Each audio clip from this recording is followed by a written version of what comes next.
আমি ওকে প্রশ্ন করতেছি, ও উত্তর দিতেছে। ওই বাচ্চাটাই যখন আমার সামনে নিস্তেজ হয়ে যাচ্ছে, মানে ওই ওই স্মৃতিটা আমি কাকে বর্ণনা করি। ওই ওই পরিস্থিতিতে ভাইয়া, ওই জায়গায় দাঁড়ায় আপনি ইমাজিন করেন যে একটা মানুষ চলে যাচ্ছে পৃথিবী থেকে, তার কাছে আমি ডিসিশন জানতে চাচ্ছি যে তুমি মরে গেলে আমি তোমার লাশটা কি করব, এবং সেই মানুষটা আমাকে ডিসিশন দিয়ে যাচ্ছে যে আমি যদি মরে যাই, যদি আমার বোন আমার লাশ নিতে অস্বীকৃতি জানায়, তাহলে তুমি আমার বোন হয়ে আমার লাশটাকে দাফন। যখন দুর্ঘটনাটা ঘটে তখন আমি হায়দারি বিল্ডিং এর সামনে দাঁড়িয়ে আমার ভাইয়ার সাথে ফোনে কথা বলছিলাম।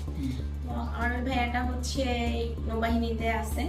সে আমাকে, মানে তার সাথে আমি পারিবারিক আলাপ করছিলাম। তো অনেক সময় গল্পের ছলে ভাইয়াকে বলতাম যে ভাইয়া জানো আমি কত বড় ক্যাম্পাসে কাজ করি, যে মাথার উপর দিয়ে কত বড় বড় প্লেন যায়, দেখেছো? আমার প্লেন দেখার জন্য দূরে যেতে হয় না। তো ওই দিনের শব্দটা ভাইয়ার কাছে ভালো লাগে নাই দেখে ভাইয়া আবার, আমি যেহেতু তার সাথে রাগারাগি করছিলাম, দুষ্টামি করেই আমাকে বললো যে প্রতিদিন প্লেন হচ্ছে তোমার মাথার উপর দিয়ে যায়, আজকে কি প্লেনটা তোমার মাথার উপরে পড়বে? এটা বলার পরে আমি হচ্ছে উপরের দিকে তাকালাম, দেখলাম যে প্লেনটা হচ্ছে শুশু করে নিচের দিকে আসছে। তো এটা দেখার পরেই মানে আমার ব্রেনে এটা আসলো যে দৌড় দিতে হবে। আমি দৌড় দিয়ে ক্যান্টিনের সামনে চলে আসলাম, ওখানে পড়ে গেলাম। পড়ে যাওয়ার পরে আমার ফোনটা দুই ভাগ হয়ে গেল। এবার উঠে দাঁড়িয়ে যখন আমি এই যে আমাদের গেটটার সামনে আসলাম, ওই মুহূর্তে ওই যে প্লেন পড়লো, ব্লাস্ট হলো, আগুন ধরে গেল, ধোঁয়া উঠতেছে, চিৎকার চেঁচামেচি কান্নাকাটি, এইগুলার ভিতর থেকে যে মাহফুজা মিস আসলো। মাহফুজা মিস ওদিন সবুজ রঙের একটা শাড়ি পরে এসেছিল। তো উনি যখন আমার সামনে আসে তখন শুধু ওনার শরীরে পেটিকোট আর ব্লাউজটা ছিল। তো উনি এসে আমাকে বললো যে মিস আমি কি বেঁচে আছি, মিস আমি কি বেঁচে আছি। তো উনি যখন এই কথাটা বলে তখন আমি ওনাকে ধরে জাস্ট বললাম যে মিস আপনি বেঁচে আছেন। আমি দেখছি যে ওনার চুল পুড়ে গেছে, এদিক থেকে রক্তের মতো বের হচ্ছে। তো আসলে ওই পরিস্থিতিতে কি করা উচিত কি করা উচিত না অতটুকু সাথে সাথে মাথায় আসে নাই। তো ওনাকে নিয়ে আমি এই যে করিডোর ধরে আমাদের যে বাচ্চাগুলো হচ্ছে আপনার পানি খায়, ফিল্টার বা পানি ট্যাঙ্কি আমাদের, ওইখানে নিয়ে আসলাম। নিয়ে এসে এর মধ্যে আমার কোঅর্ডিনেটর আমার সামনে দৌড়ে আসছে, আমি ওনার হাতে মাহফুজা মিসকে দিলাম যে মিস আপনি ওনার শরীরে পানি দেন, এটা বলে দৌড় দিয়ে আবার আমি এই সাইডে আসলাম। আসার পরে স্রেফ আমার ফোনটাই আমার হাতে ছিল। আমার হাতে কোনো টাকা পয়সা বা কোনো কিছুই ছিল না, জাস্ট ফোনটা ছিল। আমি যখন এখানে দাঁড়ালাম তখন ক্লাস 4-এর একটা বাচ্চা সাইবা মেহজাবিন, ও আমার সামনে এসে আমাকে জড়ায় ধরলো, বললো যে মিস আমাকে বাঁচাও। তো ওর দিকে যখন আমি তাকালাম তখন দেখলাম যে ওর পুরো পিছনটা একদম ঝলসে গেছে, চামড়াগুলো ঝুলে আছে, আর ওর কপালের এই জায়গাটা কেটে মানে বিমানের কিছু একটা হয়তো বা ঢুকে গেছে, গড় গড় করে রক্ত পড়ছে। তো ওইটা দেখার পরে জাস্ট আমার মনে হয়েছে যে মানে আমি ওর কপালে চাপ দিয়ে ধরেছি যে অন্তত রক্ত পড়াটা বন্ধ হোক। তোর কপালটাকে চাপ দিয়ে ধরার পরে আমার মনে হয়েছে যে ওকে নিয়ে আমার বের হয়ে যেতে হবে, এই জায়গায় থাকা যাবে না। এই সময়টুকুর মধ্যে তো আমাদের বিএনসিসির বাচ্চারা পড়ছে, আমাদের স্টাফ, আমাদের শিক্ষক, মানে যে যেখান থেকে যে রকমের পারছে উদ্ধার কাজে নেমে গেছে। তো আমি যখন বের হই ওকে নিয়ে, আমি গেটের কাছে যখন বের হয়েছি তখন মাত্র আর্মিরা ঢুকতেছে। আমি এতটুকু এই জায়গার পরিস্থিতি এতটুকু দেখে দেন আমি গোল চত্বরের সামনে গেলাম। গোল চত্বরে বের হইতে হইতে তো লোকজন, অসংখ্য লোকজন, কারণ এমন বিকট শব্দ ছিল। এইখান থেকে উত্তরা সেন্টার যে আমাদের মেট্রোর ওই পর্যন্ত শব্দটা গিয়েছে এবং খুব বিকট শব্দ। ওইখানের লোকজন পর্যন্ত এই শব্দ শুনে ওরা চলে আসছে, নার্সিং ইনস্টিটিউটের যে লোকজন ছিল ওরা পর্যন্ত চলে আসছে। তো সেই জায়গায় দাঁড়িয়ে আমি ওখানে চিৎকার করতেছি যে কেউ একটা গাড়ি দেন, কেউ একটা রিক্সা দেন। আমি ভিডিও করা লোকজন ছাড়া আর কাউকে পাইনি। তো তখন আমি হচ্ছে এক রিক্সায় এক ভদ্রলোক বসা, আমি ওনার কলার ধরে ওনাকে রিক্সা থেকে টান দিয়ে নামাইছি যে ভাইয়া প্লিজ নামেন, আমার বাচ্চাটা মরে যাবে। তো উনি নেমে গেছে। সাথে সাথে নেমে যাওয়ার পরে আমি ওই বাচ্চাটাকে নিয়ে যখন রিক্সায় উঠি তখন আমাদেরই বিএনসিসির ভলেন্টিয়ার এক বাচ্চা আরেকটা বাচ্চাকে নিয়ে আমার রিক্সার কাছে আসে, ওকে রিক্সায় উঠাই দিল। আর ও রিক্সার পিছে, মানে রিক্সাওয়ালা রিক্সা চালাচ্ছে, ও হাত দিয়ে চিৎকার করতেছে মানে রাস্তা ফাঁকা করার চেষ্টা করতেছে, কারণ এই সময়টা এখানে প্রচুর জ্যাম থাকে। তো রিক্সা ফাঁকা করার চেষ্টা করতেছে, রিক্সাওয়ালা যাচ্ছে, যাওয়ার পরে মানে আসলে কোথায় নিয়ে যাব ওইটাও মাথায় আসে নাই, শুধু বলেছি যে হসপিটালে নিয়ে যান, এতটুকু বলেছি। তো রিক্সাওয়ালা বুদ্ধি করে ও জমজম পর্যন্ত যাওয়ার পরে ইবনে সিনার দিকে ঢুকে গেল। ইবনে সিনার দিকে যখন গেল, ইবনে সিনার নিচের যে লোকজন ছিল তারা আমাকে বলতেছে যে ম্যাডাম আমাদের জরুরি সেবা নাই, আপনি লুবানায় ঢুকেন। এরপরে আমি ওই বাচ্চা দুইটাকে নিয়ে লুবানার ভিতরে ঢুকলাম। ঢোকার পরে তো ওখানে ঢুকে ওনাদেরকে চিৎকার করতেছি, বলতেছি যে ওই সময়ের যে মানসিক অবস্থাটা ছিল, যে আমাদের উপরে প্লেন ক্রাশ করছে, আমাদের অনেক আহত হয়েছে, কি অবস্থা আমি বলতে পারবো না, আমার বাচ্চাটার সেবা দেন, আমার বাচ্চাটার সেবা দেন। তো আমরা মাইলস্টোনের টিচাররা নর্মালি যাদের সেকশনেই যেই বাচ্চা থাকুক বা সব বাচ্চাকেই আমরা আমাদের বাচ্চা, এটা আমার নিজের বাচ্চা। তো ওনারা ট্রিটমেন্ট শুরু করতে করতে অলরেডি লুবানার ভিতরে 20 থেকে 25 জন হয়ে গেল। এর মধ্যে আমার এক কলিগ ছিল, আরো অন্যান্য বাচ্চা ছিল, মানে সবারই তো গার্ডিয়ান, যেহেতু ছুটির সময় সবার গার্ডিয়ানই ছিল, কিন্তু এলোমেলো ছিল। কেউ নিজের বাচ্চা নিয়ে চলে যেতে পারছে, কেউ ভলেন্টিয়ারের মাধ্যমে গেছে, কেউ টিচারদের, মানে যে যে রকমের পেরেছে ওই রকম গিয়েছে। তো যাওয়ার পরে লুবানার ডাক্তাররা ওদের যে প্রাথমিক চিকিৎসা ওইগুলো দেওয়া শুরু করলো। এক পর্যায়ে তানভীরকে নিয়ে যখন লুবানায় ঢোকা হলো, কিছু ভলেন্টিয়ার বাচ্চা ওকে ওইখানে স্ট্রেকচারের উপরে রেখে ওরা চলে আসছে। চলে আসার পরে ডক্টর ওকে আর রিসিভ করতে চাচ্ছে না, যে ম্যাডাম আমাদের এখানে এত পোড়া রোগীর সুবিধা নাই, আমরা অ্যাম্বুলেন্স দিচ্ছি, আপনি ওদেরকে নিয়ে বার্নে চলে যান, আমরা ওকে বার্নে ফোন দিয়ে দিয়েছি। তো বাকি যতটুকু সহযোগিতা করার দরকার লুবানার ডক্টর, স্টাফ, লুবানার যারা ছিল, আমি ওদের প্রতি কৃতজ্ঞ যে ওরা ওই সহযোগিতাটা করেছে। দেন ওইখান থেকে বাচ্চাগুলোকে নিয়ে মানে এক এক গাড়িতে এক একটা ভলেন্টিয়ার বাচ্চা ওরা সাথে করে বার্নে চলে গেছে। একদম শেষের যে অ্যাম্বুলেন্সটা ওইটার ভিতরে আমি ছিলাম। থাকার পরে লুবানার যে শেষের অ্যাম্বুলেন্সটা, তো এরপরে ন্যাশনাল বার্নের সামনে চলে গেলাম। যাওয়ার পরে ওইখানের অবস্থা তো আরো ভয়াবহ, মানে ভিতরে এখান থেকে যে 25 জনকে নেওয়া হয়েছে তারা আছে, আরো চারোদিক থেকে যে যেই দিক থেকে পারতেছে নিয়ে আসতেছে। তো বার্নের ভিতরে ঢোকার পরেই নাসির স্যারের সাথে আমার দেখা। নাসির স্যার আমাকে যে কথাটা বললো, উনি আমার গলায় তখনও আইডি কার্ডটা ছিল, আইডি কার্ডটা দেখে আমাকে বলতেছে আপনি কি যেখানে প্লেন ক্রাশ করেছে ওইটা টিচার? বললাম জি। বলতেছে ম্যাডাম এই মুহূর্তে আমি এই যে বার্নের মহাপরিচালক, আমার নাম নাসির উদ্দিন, আমি এখন আপনাকে আর আপনার ফোনটাকে আমাদের খুব প্রয়োজন, কারণ কারো সাথেই কোনো অভিভাবক নাই, তো এখন আপনি ওদের অভিভাবক, প্রত্যেকের কাছে যান, নামটা জিজ্ঞেস করেন আর একটা কাগজে ওদের বয়সটা লিখে দেন। তো আমি প্রত্যেকের কাছে একবার, কারণ সবাই তো কথা বলার মতো অবস্থায় ছিল, তো সবার কাছে একবার একবার করে যাচ্ছি, নাম নিচ্ছি। ডক্টররা আমাকে কখনো এর কাছে পাঠাচ্ছে, কখনো ওর কাছে পাঠাচ্ছে, বিভিন্ন জনের কাছে বিভিন্ন রকম করে যাচ্ছি, ওদের নাম বয়স, কারণ ডক্টররা মানে পোড়া শরীর এত ফুলে যায়, এত ফুলে গেছে যে বাচ্চাদের মানে মানে ওদের যে রিয়েল বয়স কত ওইটা বোঝার মতো ডাক্তারদেরও ছিল না। 25-26 এরকম করে বয়স লিখে দিচ্ছিল। তো তখন আমি ডক্টরদেরকে বললাম এখানে আমার ক্লাস 3 থেকে 8 এর বাচ্চা, এদের বয়স সর্বোচ্চ গেলে 14 বছর হবে, এর উপরে হবে না, কারণ চিকিৎসা সেবা দিতে গেলে বয়সটা অনেক জরুরি একটা ব্যাপার। তো সেই জায়গায় দাঁড়িয়ে এর ভিতরে ওই জরুরি বিভাগের ভিতরে তানভীর নামের একটা বাচ্চা আমার কাছে ছিল। আমি দৌড়ে গিয়ে যখন ওর হাতটা ধরলাম, ও 2বার আমাকে মিস করে ডাকলো, এরপর 2বার ওর মাকে ডাক দিল, যে মা মা বলে 2টা ডাক দিল। তারপরে এই ফার্স্ট আমার হাতে কোনো মৃত্যু হলো। হওয়ার পরে ডক্টররা ওকে ভিতরে নিয়ে গেল, যে ওর কি করতে হবে মৃত রোগীটাকে, অন্তত কি কারণে মারা গেল, পুড়ে না অন্য কোনো আঘাতে, এটা দেখার জন্য। যাই হোক, ওকে ভিতরে নিয়ে যাওয়ার পরে আমি তো আমার মতো করে, ডক্টররা যখন আমাকে 3 তলায় ডাকতেছে ওখানে যাচ্ছি, 5 তলায় যাচ্ছি, মানে এরপরে ওনারা জরুরি সেবা দিচ্ছে আর বাচ্চাদেরকে বিভিন্ন জায়গায় শিফট করে দিচ্ছে, কারণ এত রোগী হচ্ছে যে ওনারা হিমশিম খেয়ে যাচ্ছে। ঢাকা মেডিকেলের সব লোকজন চলে আসলো, ওদের জরুরি সেবা দিয়ে দিয়ে কাউকে 3 তলায়, কাউকে 4 তলায়, কাউকে 5 তলায়, কাউকে 13-14 তলায় এভাবে পাঠাচ্ছে। দেন তানভীরের যখন মানে ও মারা গেছে ওইখানে হসপিটালের প্রথম মৃত্যু, বার্ন হসপিটালের প্রথম মৃত্যু, তো ওর লাশটা নিয়ে ওর গার্ডিয়ানকে তো খুঁজবে, যেহেতু ওর কোনো গার্ডিয়ান ওইখানে ছিল না। তখন ডক্টররা আমাকে নিয়ে গেল যে এটার ব্যাপারে সিদ্ধান্ত নেওয়ার জন্য। তো আমি যেহেতু ওর বাবা মা না, আমি তো কোনো সিদ্ধান্ত দিতে পারি না। তখন উপস্থিতভাবে আমার মাথায় যখন যেটা এসেছে আমি ওই কাজটা করেছি। উপস্থিতভাবে আমার মাথায় আসলো যে আমার কাছে মোটামুটি সবার নাম্বারই ছিল প্রতিষ্ঠানের। আমি প্রথমেই আমার এখানে যে হেড মিস কাজ করতো খাদিজা আক্তার, ওনাকে ফোন দিলাম।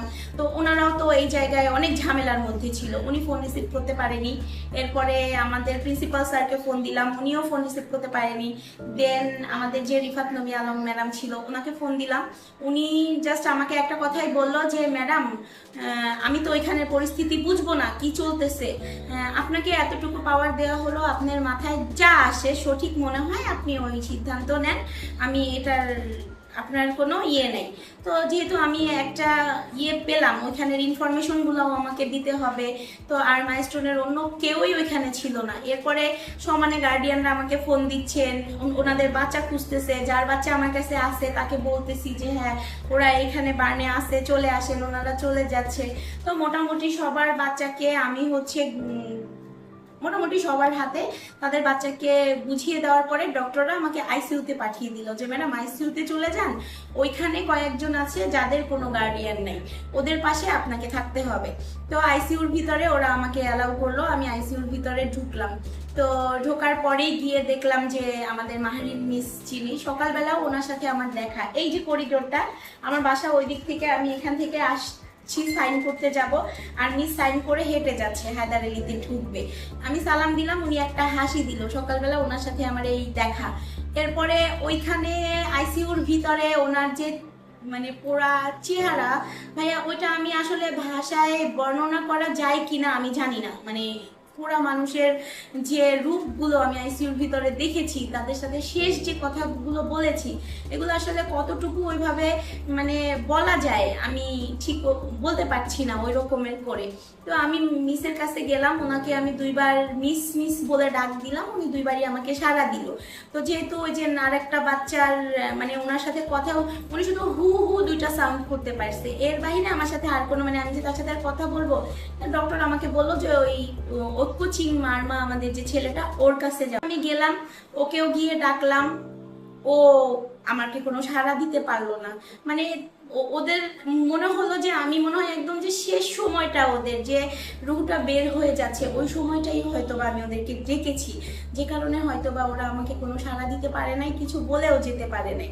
তো ওইখান থেকে আবার আমি ওর কেউ আছে কিনা এটা জানার জন্য যখন আমি বাইরে আসলাম, ওর নামটা নিয়ে যে ওই কোচিং মারমাকে কেউ চিনো কিনা বা ওর গার্ডিয়ানকে কেউ খবর দিতে পারবা কিনা, এতটুকু বলে আইসিইউর বাহিরে এসে এতটুকু বলার পরে যখন আমি আবার ভিতরে ঢুকলাম, এর ভিতরে ডক্টর আমাকে জানাইলো যে আপনার মাহরিন মিসও নেই, আপনার ওই কোচিং মারমা যে ছেলেটা, এরাও দুজনের কেউই নেই। তো যখন আমি বাহিরে গার্ডিয়ান ট্রেস করার জন্য আসলাম, তখন আমার বাপ্পির আম্মুর সাথে দেখা হয়েছে। তো বাপ্পি যেহেতু আমার এই ক্লাসেই ছিল, এই ক্লাসটার ভিতরেই বাপ্পি হচ্ছে আমার সাথে ক্লাস করতো। তো আর ও যখন এই করিডোর দিয়ে হেঁটে যেত, ওকে যদি আমি জিজ্ঞেস করতাম, ও একদম ছোটোখাটো সুন্দর একটা বাচ্চা ছিল, খুব মিষ্টি করে একটা হাসি দিত। আমি যখন ওকে জিজ্ঞেস করতাম যে বাপ্পি হাউ আর ইউ, তো ও চমৎকার করে বলতো মিস আই এম ফাইন, মানে এটাও খুবই সুন্দর করে বলতো। তো ওর মা আমাকে দেখে দৌড়ে এসে জড়ায় ধরলো, বললো যে মিস আমাদের তো ভিতরে ঢুকতে দিবে না, মিস প্লিজ আমার বাপ্পির পাশে গিয়ে একটু দাঁড়ান। এরপরে বাপ্পির পাশে গেলাম, যে আবার বাপ্পিকে ডাকলাম 2-3 বার, বাপ্পিও কোনো সাড়া দিল না, মানে একদম নিস্তেজ হয়েছিল। মানে ওর নিস্তেজ হওয়াটা মানে ভাইয়া যদি কোনো ছবির মধ্যে একে আপনাকে দেখাইতে পারতাম যে ও কিভাবে আমার সামনে নিস্তেজ হয়ে গেল, যেই বাচ্চাটা আমার ক্লাসে আসতেছে, আমি ওকে প্রশ্ন করতেছি, ও উত্তর দিতেছে, ওই বাচ্চাটাই যখন আমার সামনে নিস্তেজ হয়ে যাচ্ছে, মানে ওই স্মৃতিটা আমি কাকে বর্ণনা করব, কিভাবে বর্ণনা করব? হ্যাঁ আমি ওর মা না, মায়ের জায়গা পৃথিবীতে কেউ নিতে পারে না, কিন্তু শিক্ষকরা তো মা হয়, শিক্ষকরাও কোনো না কোনো জায়গায় গিয়ে মা হয়। এরপরে পাশের বেড থেকে প্রচন্ড রকম চিৎকার আসতেছে, চিৎকার শুনে যখন ওই বেডের কাছে গিয়ে আমি দাঁড়ালাম, তখন আমি দেখি যে আমার সহকর্মী মাসুকা, তো মাসুকার সাথে আমার একটা ভালো বোঝাপড়া ছিল ক্যাম্পাসের ভিতরে, যেহেতু সিঙ্গেল ছিল, একা থাকতো, বিয়ে শাদী হয়নি। এরপরে যেমন আমাদের প্রোগ্রাম থাকলে শাড়ি পরে আসা লাগতো, ও শাড়ি পরতে পারতো না। ওকে আমি বলতাম যে ও শাড়ি পরে শাড়িটা ধরে রাখতো, উঁচু করে রাখতো। তো ওকে আমি বলতাম কি মাইলস্টোনের মাঠে পানি উঠছে এই জন্য শাড়ি উঁচু করে রাখছো। তো ও খুব মিষ্টি করে একটা হাসি দিত। তো ওইখানে যখন ও চিৎকার করতেছে ওর দিকে আমি তাকালাম, তাকানোর পরে ওর চোখ বন্ধ এবং ওর এইখান থেকে পুরো শরীর ডক্টররা ব্যান্ডেজ করে দিচ্ছে। তো ব্যান্ডেজ করে দেওয়ার পরে যেটা হলো, আমি ওর সামনে গিয়ে দাঁড়িয়ে, যে আমার মাথায় এটা আসলো যেহেতু আমাকে দেখতে পাচ্ছে না, আমি নাম বলতে হবে, আমি গিয়ে ওকে বললাম যে মাসুকা তুমি কি আমাকে চিনতে পারছো, আমি মেহরুন মিস। ও বলতেছে, মানে তখনও বলতেছে, ও চিৎকার করে জোরে জোরেই বলতেছে যে মেহরুন আমি তোমাকে অনেক ভালোবাসি। তো আমি ওকে ঘুরে বললাম যে মাসুকা আমিও তোমাকে অনেক ভালোবাসি। তো এরপরে ও আমাকে জিজ্ঞেস করলো যে আমাকে কি রিফাত মিস, হেড মিস দেখতে আসবে না? আমি বললাম যে হ্যাঁ আসবে, তোমাকে দেখতে আসবে। এটা বলার পরে ও আমাকে বলল যে আমি না সারাদিনে গ্যাস্ট্রিকের ওষুধ খাই না, আমাকে একটা গ্যাস্ট্রিকের ওষুধ দিবা? আমি বলছি যে তোমাকে স্লাইন করা আছে, গ্যাস্ট্রিকের ওষুধ লাগবে না। বলতেছে তাহলে আমাকে পানি খাওয়াও, আমি সারাদিন পানিও খাই নাই, ওয়াশরুমেও যাই নাই। বলছি তোমাকে ক্যাথেটার করা আছে, তোমার ইয়া লাগবে না, ওয়াশরুম করা লাগবে না, তুমি এখানেই ওয়াশরুম করতে পারবা, ওখানেই করো। তো এরপরে ও চিৎকার শুরু করলো আমাকে পানি দাও, আমাকে পানি দাও, আমাকে পানি দাও। তো আমি কি করছি, ডক্টরের অনুমতি ছাড়াই এটা কাকের ভিতরে করে ওকে এক এক পানি দিয়েছি। তো পানিটা দেওয়ার পরেই ডক্টর আর নার্স আমাকে বললো যে ম্যাডাম আপনাকে ভিতরে অ্যালাউ করছি, কিন্তু আপনি কোনো কিছু করতে পারবেন না, এইসব রোগীদেরকে পানি দেওয়া যায় না। তো আমি বললাম, তখন মানে আমি যেহেতু ওইখানে আমি শব্দ করে কান্না করি নাই, কিন্তু কান্না তো করছিলাম। তো উনি আমাকে যেটা বললো যে ম্যাডাম, আমি ওনাকে রিকোয়েস্ট করলাম যে স্যার প্লিজ একটু পানি খাওয়াই, আমার কেন জানি মনে হচ্ছে ও আমাদের মাঝে থাকবে না। তখন ডক্টর আমাকে বললো যে ঠিক আছে, আপনি কাকে পানি নিয়ে ওর ঠোঁটটা ভিজিয়ে দেন। তো আমি হচ্ছে ওর ঠোঁট ভিজিয়ে দিচ্ছিলাম, কিন্তু ওর পানি খাওয়ার যে আকুতি, পানি চাওয়ার যে আকুতি, একটা মৃত্যু পথযাত্রী মানুষ যেভাবে আকুতি করে ঠিক ওরকম আকুতি ছিল। তো এটা দেখার পরে আমার কাছে মনে হলো যে ও থাকবে না। তো আমি যেহেতু যথেষ্ট স্ট্রং মেন্টালিটির, আমার কাছে একবার মনে হলো যে আমি তো মোটামুটি সবার গার্ডিয়ানকে খুঁজে পাইছি, সবার গার্ডিয়ানকে বাচ্চা বুঝায় দিতে পারছি, কিন্তু ও যদি মরে যায় আমি ওর লাশটা কি করব? এইটা যখন আমার মাথায় আসলো, আমি ওই পরিস্থিতিতে ভাইয়া, ওই জায়গায় দাঁড়ায় আপনি ইমাজিন করেন যে একটা মানুষ চলে যাচ্ছে পৃথিবী থেকে, তার কাছে আমি ডিসিশন জানতে চাচ্ছি যে তুমি মরে গেলে আমি তোমার লাশটা কি করব, এবং সেই মানুষটা আমাকে ডিসিশন দিয়ে যাচ্ছে যে আমি যদি মরে যাই, আমার একটা বোন আছে, হেডমিসের কাছে তার নাম্বার আছে, যদি আমার বোন আমার লাশ নিতে অস্বীকৃতি জানায় তাহলে তুমি আমার বোন হয়ে আমার লাশটাকে দাফন দিয়ে দিও। এরপরে আমার মনে হলো যে মানে এই কথা যেহেতু সে বলে ফেলছে তার মানে সে থাকবে না। তখন আমি ওকে জিজ্ঞেস করলাম, মাসুকা তুমি কি কালিমা পড়তে চাও? ইসলাম ধর্ম অনুযায়ী তো আমরা জোর করে কাউকে কালিমা পড়াতে পারবো না, মৃত্যু পথযাত্রী। তখন ও আবার চিৎকার করলো আর বললো হ্যাঁ হ্যাঁ হ্যাঁ আমাকে কালিমা পড়াও, আমাকে কালিমা পড়াও। ওর ব্যান্ডেজ করা ওই হাত দিয়েই ও এইভাবে হাত নাড়াচ্ছে আর আমাকে বলতেছে আমাকে কালিমা পড়াও, আমাকে কালিমা পড়াও। তো আমি ঠিক জোরে জোরে কালিমা পড়লাম, ও আমার সাথে আমার চেয়েও জোরে জোরে কালিমা পড়লো। পড়ার পরে ডাক্তার আসলো, এসে ওর ব্লাড স্যাম্পলটা আমার হাতে দিল, দিয়ে বললো ম্যাডাম আপনি আমাদের 8তলায় ব্লাডের ইয়ে করে ওইখানে গিয়ে ওর স্যাম্পলটা ম্যাচিং করে নিয়ে আসেন। ওইখানে যেতে আমার যতটুকু সময় লাগছে, কাগজটা দেওয়ার পরে আমি মনে হয় 2-3 মিনিট বসলাম, এর মধ্যে আবার ডক্টরের ফোন আসলো যে ম্যাডাম আপনার রোগী মারা গেছে, ওইটা লাগবে না, চলে আসেন। দেন আবার নিচে চলে আসলাম। আসার পরে বাহিরে তো বিভিন্ন লোকজন আসতেছে, খুঁজতেছে। একটা নার্স মেয়ে, ওর হয়তো বা দূর সম্পর্কের আত্মীয় বা কিছু একটা হবে, ভাগ্নি, তার কাছ থেকে আমি ওর এক মামাতো ভাইয়ের নাম্বার পেলাম, তাকে ফোন দিলাম, তাকে পুরো ব্যাপারটা জানালাম। তখন ওর ভাই বলল যে হ্যাঁ ম্যাডাম আমি আসতেছি, এবং ওনার কাছ থেকে আমি ওনার বোন এবং ভগ্নিপতির নাম্বারটা নিলাম। নেওয়ার পরে ভাইয়া আমি কতবার ফোন দিছি, কত রকম রিকোয়েস্ট করছি যে লাশটাকে বের করতে হবে, এখানে রুগীর সংখ্যা বেশি, আমি লাশ বের করে আমি রাখছি, কিন্তু আপনারা রাতের মধ্যেই চলে আসেন। ও মারা গেছে 8টা 5 বা এই রকমের দিকে। ব্রাহ্মণবাড়িয়া দিয়ে ঢাকা আসতে মানে সকাল লাগে না, যদি আমি লাশটা নিতে চাই। তারা বুঝে স্বার্থপরের এই তার মধ্যে তারা চিন্তাই করে না লাশটা, হয়তোবা তারা লাশটা নিতেও চায় নাই, কিন্তু যখন তারা বুঝতে পারছে যে না এই মৃত্যুটার থেকে তারা সুবিধা পাবে, আমি এভাবেই বলবো এই মৃত্যুটা থেকে সুবিধা পাবে, তখন সকাল 10টায় এর মধ্যে ওর লাশ আমি বের করেছি, আমি গার্ডিয়ানশিপে সাইন করেছি, আমি ঢাকা মেডিকেলের সামনে গিয়ে চাদর কিনে এনেছি, ওর লাশ বের করে কোয়ান্টামকে ফোন দিয়ে ওর লাশকে গোসল টোসল করিয়ে, এবং স্কুল অথরিটি এইটার জন্য যতটুকু খরচের দরকার এবং লাশ দাফন করা পর্যন্ত সব খরচপাতি দিয়ে পাঠানো হয়েছে। ওর লাশের গোসল দাফন হতে শুরু করে সব কিছু যখন ঠিক আমি ওকে গাড়িতে উঠাইছি, তখন তার বোন, ভাগ্নি আর দুদা ভাই আসছে, তারা লাশ নিয়ে যাবে। কিন্তু ভাইয়া বিশ্বাস করেন, যদিও আমাকে একটা বার বলে চাইতো যে তারা আসতে গড়িমসি করলে বা আমাকে নিতে চায় না, এটা যদি তুমি বুঝতেও পারো, তুমি আমার লাশটা দিও না, কারণ ওর জীবনের অনেক অনেক স্মৃতির সাথে আমি জড়িত। ওর জীবনে এমন অনেক দিন গেছে ও ঈদে বাড়িতে যায় নাই, ওর থাকার মতো কেউ ছিল না, ভালোবাসার মতো কেউ ছিল না। আজকে যখন স্কুল থেকে টাকা দিচ্ছে, সরকার টাকা দিচ্ছে, বিভিন্ন ব্যাংক টাকা দিচ্ছে, এখন ওর আত্মীয় স্বজনের অভাব নাই। এখন ফোন দেওয়ার আগে ভোর 6টা বাজে প্রাইভেট কার নিয়ে তারা চলে আসতে পারতেছে, কিন্তু তখন লাশটা নেওয়ার জন্য তারা আমাকে এইভাবে বলছে আমরা সকাল না হইলে আসতে পারবো না। আমাকে স্ট্রিক্টলি এইভাবে জানানো হয়েছে, সকাল না হইলে ব্রাহ্মণবাড়িয়া দিয়ে কোনো গাড়ি যায় না, আমরা আসতে পারবো না। এখন তো ঠিকই তুমি প্রাইভেট কার নিয়ে আসতে পারো, তখন কি তুমি প্রাইভেট কার নিয়ে আসতে পারতা না? আমরা সাহায্য করতাম। যাই হোক, এরপরে মাসুকার দাফন কাফন হলো, কারণ ওর একারে নিয়ে তো আর আমি বসে থাকতে পারবো না, ওইখানে যেহেতু ডক্টরদের সাথে আমাকে দৌড়াদৌড়ি করা লাগতেছে, কাজ করা লাগতেছে। তারপরের দিন ভিতরে যে আমাদের বাচ্চাগুলা ছিল বা রোগীগুলা ছিল, প্রত্যেকের গল্প, প্রত্যেকের চিৎকার, প্রত্যেকের আর্তনাদ ভাইয়া, এক একজনার এক এক রকম গল্প, এক একজনার। যেমন আমাদের প্রথমে যদি আমি কাফির কথা বলি, কাফির হচ্ছে ওর হাত, চেহারার এই সাইডটা বার্ন হয়ে গেছে, তো সেই জায়গায় দাঁড়িয়ে কাফি চিৎকার করতেছিল, কান্না করতেছিল, ওর বাবা ওর কাছে ছিল। ওর সাথে আমার অনেকগুলা স্মৃতি।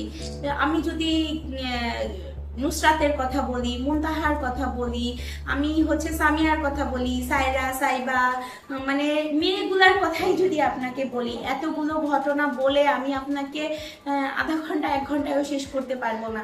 কিন্তু এদের যে এই জার্নি, এদের যে এই পথ চলা, এদের যে এই যে ফিরে আসার গল্প, আবিদুর রহিমের যে ফিরে আসার গল্প, সে দীর্ঘ 9টা মাস হসপিটালে হচ্ছে যুদ্ধ করেছে। আল্লাহ তাআলার কাছ থেকে তাকে আমরা হিসাবে, ওই যে সম্রাট বাবর যেমন তার ছেলে হুমায়ুনের জন্য আর্তনাদ করেছিল, আল্লাহকে বলেছিল আমার জীবনের বিনিময়ে তুমি ওকে ফিরিয়ে দাও, যে এরা কেউ আমার নিজের সন্তান না ভাইয়া, কিন্তু ওদের সাথে কাজ করতে করতে আবিদুরের শেষ সময়টুকু যখন আমি দেখতাম, ওর আর্তনাদগুলো দেখতাম, আমি ভিতরে ওর সামনে শক্ত থাকতাম, কিন্তু বের হয়ে এসে আমি কান্না করতাম। আমাদের যে মানে নির্বাহী অধ্যক্ষ, ওনাকে ফোন দিতাম, আমি ডক্টর রেজানা হাসানের সাথে অনেক দিন ফোন দিয়েছি, কথা বলেছি, রিকোয়েস্ট করেছি, না হলেও মানে ফোনের ভিতরেই হয়তো বা ওনার পা ধরেছি যে ম্যাডাম অন্তত আমার যেই বাচ্চাগুলো, আমার 7টা বাচ্চা খুবই খুবই খারাপ অবস্থার মধ্যে দিয়ে ওদের দিনগুলো গিয়েছে, বা ওরা যে সুস্থ হয়ে এসেছে, এইখানে বার্নের ডক্টরদের কাছে আমি যতটুকুই ওদের প্রশংসা করব, অতটুকু ওদের জন্য আমার কম হয়ে যাবে। আমি বার্ন ইনস্টিটিউটের মানে প্রত্যেকের, আপনি ডক্টর বলেন, নার্স বলেন, আয়া বলেন, ওয়ার্ড বয় বলেন, আমি যার কথাই বলি না কেন, মানে আমি যতটুকুই বলি না কেন, মানে আমার মনে হবে যে আমি ওদেরকে খুব কম বলে ফেললাম, ওদের নিয়ে আমি খুবই কম বলে ফেললাম, যে ওরা যা যা করছে ওই সময়টায়, হ্যাঁ এটা ওনাদের পেশা, ওনাদের এই সেবাটা দিতে হবে। দেশে একটা প্রাকৃতিক দুর্যোগ আসলে তখন আমরা সবাই ঝাঁপায়া পড়ি, কিন্তু আন্তরিকতার যে একটা ব্যাপার থাকে, এটা সবার মধ্যে পাওয়া যায় না। কিন্তু ওইখানে প্রত্যেকটা ডক্টর, প্রত্যেকটা নার্স, প্রত্যেকটা স্টাফ যতটা আন্তরিকতা দেখিয়েছে, আমি যতটুকু দেখেছি, আমি যতটুকু ওদের নামে বলবো, আমার মনে হয় যে আমার বলা কম হয়ে যাবে, যে একটা ডক্টর কতটা মহৎ হইতে পারে, একটা আয়া, পিয়ন, এরা কিভাবে একটা বাচ্চার খালা হয়ে যেতে পারে, আন্টি হয়ে যেতে পারে সেবা করতে করতে, এই ব্যাপারগুলো আমি ওইখানে দেখে এসেছি। তারপরে আমার বাসায় কান্না করার মতো কেউ ছিল না, আমি একা মানুষ। প্রথম 1 মাস হসপিটালে, প্রথম 1 মাস আমার টোটালি হসপিটালে গিয়েছে, দিন রাত 24 ঘন্টায়। এবং আমাদের হসপিটালে 2টা স্টাফ দেওয়া ছিল, 2জন পিয়ন দেওয়া ছিল, যারা 24 ঘন্টা ওইখানে ডিউটি করতো, ওইখানেই থাকতো। ওদের কোনো ওষুধ দরকার বা ওদের কোনো রকম কোনো অনেকেই আছে যাদের ছেলে ছিল না, যেমন আরিয়ান আফিফের আম্মুর হেল্প করার মতো কোনো পুরুষ লোক ছিল না, তখন দরকার হতো এরকমের। ওরা 2জন স্টিল ওইখানে ডিউটি করতো। তারপরে আমরা 2জন টিচার ছিলাম, আমি একজন আর একজন উনি ছিল, কিন্তু আমি পার্মানেন্টলি ওখানে ছিলাম, উনি যাওয়া আসার মধ্যে থাকতো। তারপরে তো প্রতিদিন আমাদের 4জন 5জন করে টিচার যারা রেগুলার যেত, প্রত্যেকটা বাচ্চার কাছে যেত, কাউন্সেলিং করতো, দেখতো। এবং এখানে যদি এককভাবে কারো কথা বলা হয় ভাইয়া, এখানে এককভাবে মানে কারো অবদান নাই, পুরো জিনিসটার ভিতরে প্রত্যেকটা মানুষের আপনি টিচার বলেন, স্টাফ বলেন, বাচ্চা বলেন, হসপিটাল অথরিটি বলেন, হসপিটাল থেকে চেষ্টা করতাম, বিমান বাহিনী চেষ্টা করতো। এটার পাশাপাশি আপনার মানে আমরা কোনো একটা গ্রুপে পেজে এটা দিয়েছি, সাথে সাথে সাধারণ মানুষও আমাদেরকে মানে যে যেখান থেকে যেইভাবে যখন লাগতো, জাস্ট আমরা যদি একটা কোনো পেজে লিখতাম যে মাইলস্টোনের আহত বাচ্চার জন্য রক্ত দরকার, অনেক মানুষ আছে যাদের আমরা ঠিকানা রাখতে পারি নাই, এরকম অনেক মানুষ আছে যারা রক্ত দিয়ে গেছে, অনেক মানুষের অবদান আছে। এই সময় আপনারা তো কতজনকে মানে হারিয়েছেন? এই পুরো দুর্ঘটনাটায় আমরা আমাদের টোটাল 35 জন মারা গেছে, তার মধ্যে 28 জন আমাদের স্টুডেন্ট, 3 জন আমাদের শিক্ষক, 3 জন আমাদের অভিভাবক, আর 1 জন আমাদের আয়া। আচ্ছা, আহত বার্ন হসপিটালে 37 জন ছিল, আর আপনার আরো অন্যান্য হসপিটাল মিলিয়ে আমাদের টোটাল আহতের সংখ্যা 60। এখান থেকে সার্ভাইভ করে ফিরেছে কতজন? বার্ন হসপিটালে যে 57 জন ছিল, ওইখান থেকে 20 জন মারা গিয়েছে আর 37 জন ফিরে এসেছে। আর সিএমএইচ এ যারা ছিল তারা সবাই ফিরে এসেছে। সিএমএইচ থেকে আমাদের কোনো ক্যাজুয়ালিটি ছিল না। এমনি এখানে ইনস্ট্যান্ট যে মারা গেছে সেগুলো তো সিএমএইচ এ চলে গিয়েছিল, সেইগুলো তো সিএমএইচ থেকে এসেছে, ওদের আচ্ছা ডেড বডি হিসেবে কাউন্ট করা হয়েছে। আপনি তো দুর্ঘটনার দিন থেকে কতদিন পর্যন্ত এদের সঙ্গে হসপিটাল অন্তত ছিলেন? আমি 21শে জুলাই মানে 2025 এখান থেকে বাচ্চা নিয়ে বের হয়ে গিয়েছি, এবং 21শে মার্চ 2026 লাস্ট বাচ্চা আবিদুর রহিমকে নিয়ে আবার ফিরে এসেছি। আবিদুর রহিমের এখন কি অবস্থা? আবিদুর রহিমের ফিরে আসা, তখন ডাক্তাররাও ওকে ছাড়তে চায়নি, কিন্তু পারিবারিক কিছু সমস্যা ছিল ওর ফ্যামিলিতে, মানে হসপিটালে থাকার মতো দীর্ঘ 9টা মাস ও হসপিটালে, আপনজন কাউকে থাকতে হয়, ওর ছোট ভাই বোন ছিল। তো পরে ওরাই রিলিজ নিয়ে চলে এসেছে, এখনো ও ইসের উপরে আছে, ফলো আপের উপরে আছে, নিয়মিত সব বাচ্চারাই ফলো আপের উপরে আছে, যারা ফিরে এসেছে সবাই রেগুলার চেক আপে যাচ্ছে, রেগুলার ফলো আপে আছে। তো এটার ভিতর থেকে কয়েকজনের সার্জারি হয়েছে আবার নতুন করে। আবিদুরেরও গত মাসে সার্জারি হওয়ার কথা ছিল, কিন্তু আবিদুরের কোনো সার্জারি করা যায় না, হুট করে আবিদুরের কোনো ডিসিশন নেওয়া যায় না, কারণ ওর শরীরে এত বেশি সার্জারি করা হয়েছে, এবং ওর শরীরে সার্জারি করার পরে ওর ঘাগুলো শুকায় না, ওর ঘাটা শুকাতে অনেক সময় নেই, 1-1.5 মাসের মতো সময় লেগে যায়। যে জন্য ডক্টররা একটা বোর্ড মিটিং করছে ওকে নিয়ে, এইটার মানে কি কারণে ওর শরীরের বিভিন্ন জায়গা থেকে বিভিন্ন রকম পরীক্ষা নিরীক্ষা চালাচ্ছে যে কি কারণে ওর ঘাটা শুকায় না, এটা জানার পরেই ওর আবার নতুন করে সার্জারি শুরু হবে। প্রত্যেকটা মেয়ের কথাই বলি, যদি আমাদের সমাজের দিকে আমরা তাকাই, আমরা অ্যাজ এ বাঙালি হিসাবে আমাদের দেখেন মাসুকার জীবনটা, সে অবিবাহিত একটা মেয়ে ছিল, বয়স্ক অবিবাহিত মেয়ে, সে কিন্তু অনেক স্ট্রাগল করেছে, তার জীবন কাহিনীটা কি কেউ জানে? কিন্তু সে অনেক যুদ্ধ করেছে। একটা ডিভোর্সি মেয়ের দিকে তাকান, একটা বিধবা মেয়ের দিকে তাকান, সে যত শিক্ষিত হোক, যত ভালো হোক, যত ভালো আর্ন করুক, সমাজ কি তাকে ভালোভাবে নেয়? আমাদের পরিবেশ, আমাদের চারপাশ, আমাদের পারিপার্শ্বিকতা নিচ্ছে না। সেই জায়গায় দাঁড়িয়ে এই যে আমার আহত মেয়েগুলা যাদের গাল পুড়ে গেছে, যাদের হাত পুড়ে গেছে, যাদের এই পুরো স্কিনটা পুড়ে গেছে, যাদের হচ্ছে বুকের কাছটা পুড়ে গেছে, যাদের এই নিচটা পিছনটা পুড়ে গেছে, এদের এই যে ভবিষ্যৎ একটা জীবন, যেই মেয়েটা চোখে কাজল দিতে পছন্দ করতো ও আর কোনোদিন চোখে কাজল দিতে পারবে না। যে মেয়েটা 2 হাত ভরে মেহেদি দিতে পছন্দ করতো, আমার 2 হাত জ্বলে যাওয়া অনেকগুলো মেয়ে আছে যারা আর কোনোদিন এই 2 হাতে মেহেদি পড়তে পারবে না। এই যে আমার কিছু মেয়ে আছে কানে দুল পড়তে পছন্দ করতো, মেয়ে মানুষ তো, তারা কোনোদিন কানে দুল পড়তে পারবে না। তারা হয়তো বা একটা স্বাভাবিক জীবনে তারা আসবে, কিন্তু এই যে তাদের শখ আহ্লাদগুলো, যেমন আমাদের 2টা মিসের কথাই যদি বলি, যে নিশি মিস এবং লরিন মিস, একজনের ফেস বার্ন, একজনের বুকে বার্ন মিস। এই যে এদের যে এই জীবনটা, এরা তো না হয় বিবাহিত, এদের জীবনটা একরকম, কিন্তু এই যে মেয়েগুলা, ছোট ছোট মেয়েগুলা, এদের বাবা মা তো সারা জীবন এদের পাশে থাকবে না। এদের ভবিষ্যৎটা কি হবে? এরা শিক্ষিত, মানে শিক্ষিত হলো, পড়াশোনা করলো, ঘুরে দাঁড়ানোর পরেও কিন্তু সারাটা জীবন তাদের এই দাগটা বয়ে নিয়ে বেড়াতে হবে। এই যে দাগটা বয়ে নিয়ে বেড়াবে এরা সারা জীবন। আমাদের সমাজ কি আজ থেকে 2, 4, 5 বছর যাক, মানুষ এগুলো ভুলে যাবে, কিন্তু ওরা কি ভুলবে? ওদের এই দায়গুলা কে নেবে? ওদেরকে যে সান্ত্বনা, ওদের সুন্দর একটা জীবন, ওদের ভবিষ্যৎ একটা জীবন, এই জীবনে ওদের পাশে এতটা মহৎ ব্যক্তি কি পৃথিবীতে আছে? আমি জানি না, হয়তো বা আছে, কিন্তু কতজন আছে? আমার বার্ন এরকমের অনেকগুলো মেয়ে আছে, প্রত্যেকের জীবনে যে মহৎ ব্যক্তি আসবে তার তো কোনো গ্যারান্টি আমরা দিতে পারি না। কিন্তু ওদেরকে নিয়ে তো ভাবা উচিত যে এদের কি হবে। এই যে চেহারা বার্ন হয়ে গেছে, একদম পুরো চেহারাটা ঝলসে গেছে, সে আগে চাইলেও যতই সার্জারি সে করুক, তার যে আল্লাহ তাআলা প্রদত্ত যে চেহারাটা ছিল ওটা কি ফিরে আসবে? কোথাও না কোথাও তো ত্রুটি থেকে যাবে। আচ্ছা, এই তো আপনি তো এখনো ওদের সঙ্গে আছেন, জি।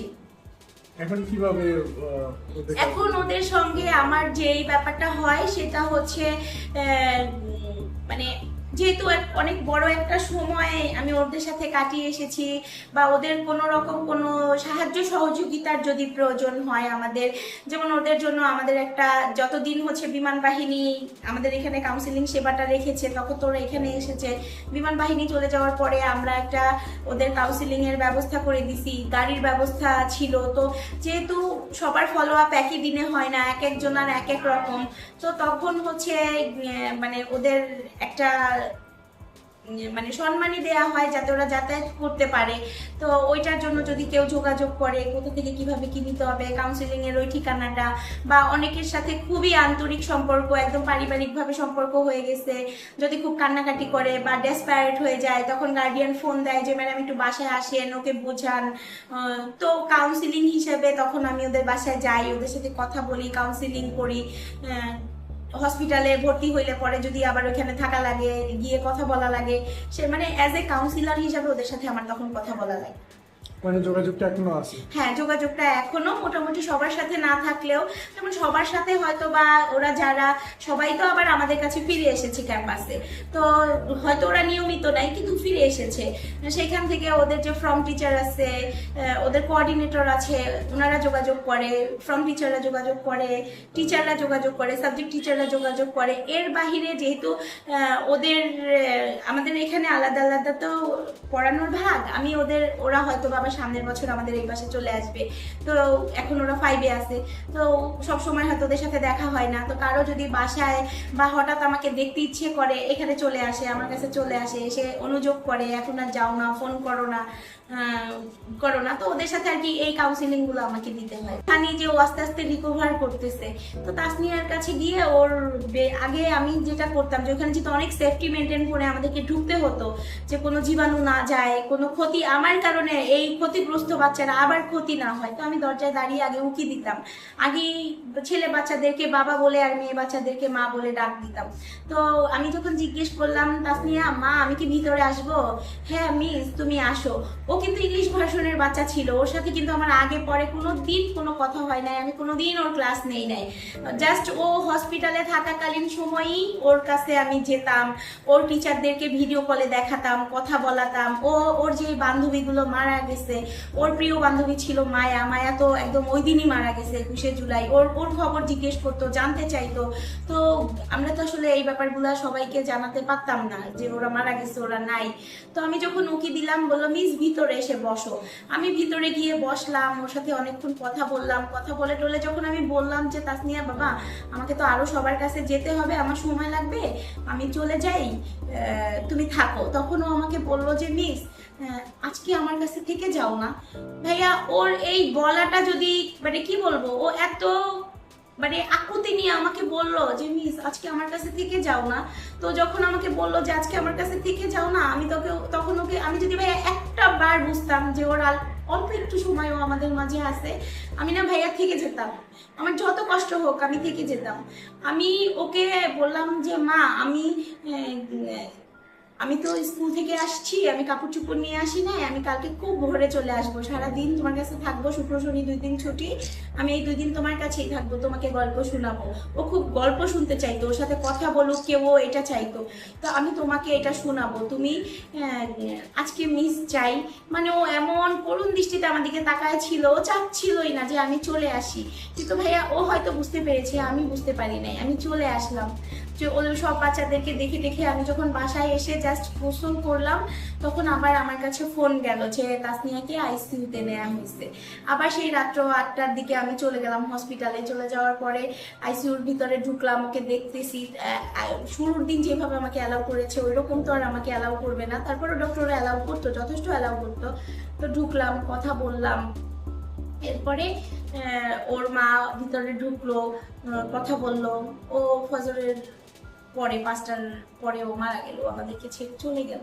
কিন্তু এই যে আমার ভিতরে একটা আফসোস রয়ে গেল, সারা জীবনের একটা আফসোস। আমি থেকে যেতাম, আমি ওর কাছে ওই রাতটা থেকে যেতাম। কি এমন ক্ষতি হতো ওর কাছে এই রাতটা থেকে গেলে? এই যে সারা জীবন আমাকে এই আফসোসটা বয়ে বেড়াতে হবে যে ও এত আকুতি ভরে আমাকে বললো যে মিস আজকে আমার কাছে থেকে যাও না। আমি কেন থাকলাম না ওর কাছে? মানে এই কেন থাকলাম না, এই প্রশ্ন আমি কাকে করব? এই প্রশ্নের উত্তর আমি কার কাছ থেকে পাবো? আমি তো জানতাম না ও চলে যাবে, তাহলে তো হয়তো আমি ওর কাছে থেকে যেতাম। পরের দিন তো আমি ওকে গিয়ে ওর কাছে থাকার মতো অবস্থায় আর ওকে পাই নাই। ওকে আর একটা গল্প শোনাবো ওই অবস্থায় ওকে আমি আর পাই নাই। পরে তো আমাকে ছেড়ে চলেই গেল। যে আহত তার কষ্ট তো অপরিসীম, ওইটা ভাষায় বর্ণনা করে বলা যায় না। কিন্তু যেই মানুষগুলো ওদের পাশে থাকে, ওদের সেবা করে, ওদেরকে দেখে, তারা যে এই স্মৃতিগুলো বয়ে বেড়ায়, যে মানে একটা জিনিস যদি আমি সহজভাবে বলি, যে রুগীর সেবা করতে গিয়ে যে পাশে থাকে সেও কিন্তু রুগী হয়ে যায়। এবং অসীম সাহস, অসীম ধৈর্য, মানসিক শক্তি না থাকলে এই সব রোগীর পাশে থাকা যায় না। এবং আমি যদি আমার কথাই বলি ভাইয়া, আমি সারা দিন আপনি ক্যাম্পাসে আসলে আমাকে দেখবেন আমি হাসি খুশি, আমি সবার সাথে গল্প করতেছি, গান গাচ্ছি, ক্লাস নিচ্ছি। কিন্তু যখন রাত হয়, গভীর রাত হয়, আমি একা বাসায় থাকি বা ঘুমিয়ে যাচ্ছি, হঠাৎ হঠাৎ আমার যেই বাচ্চাগুলোর আত্মচিৎকার ছিল মনে পড়তেছে, একা একা কান্না আসতেছে, বা আহত বাচ্চাগুলোর কথা চিন্তা করে মানে এই যে বুকের ভিতরে একটা খালি লাগা কাজ করে, যে মানে কি হচ্ছে। আবার এটা থেকে যে অনুপ্রেরণা পাই না সেটাও না, যে এটা থেকে মানসিক অনুপ্রেরণাও পাই, যে এই যে আবিদুরের যে মানসিক একটা শক্তি, আল্লাহর প্রতি ইমানি একটা শক্তি আমি দেখে এসেছি। তখন মনে হয় যে এই এত ছোট কিছুতেই আমরা ভেঙে পড়তেছি, ওদের কষ্ট দেখেই মানসিকভাবে আমরা ডেসপারেট হয়ে যাচ্ছি। কিন্তু ও এই কষ্টগুলো ওভারকাম করে তো এখান থেকে বের হয়ে আসছে, তাহলে আমরা কেন ভেঙে পড়তেছি? মনে তো আমাদেরকে পড়ে, এই ট্রমা থেকে বের হওয়াটা তো এত সহজ না। আমাদের শরীরের কোথাও যদি ভাইয়া কেটে যায়, আমাদের মানে রক্ত বের হয় একটা সময় গিয়ে, মানে ঘাটা শুকিয়ে যায়, কিন্তু যে দাগ, ওই দাগটা সারা জীবন আমাদেরকে বয়ে বেড়াতে, যে এই দাগগুলো তো মানে মুছে যাবে না, আমরা চাইলেও মুছতে পারবো না।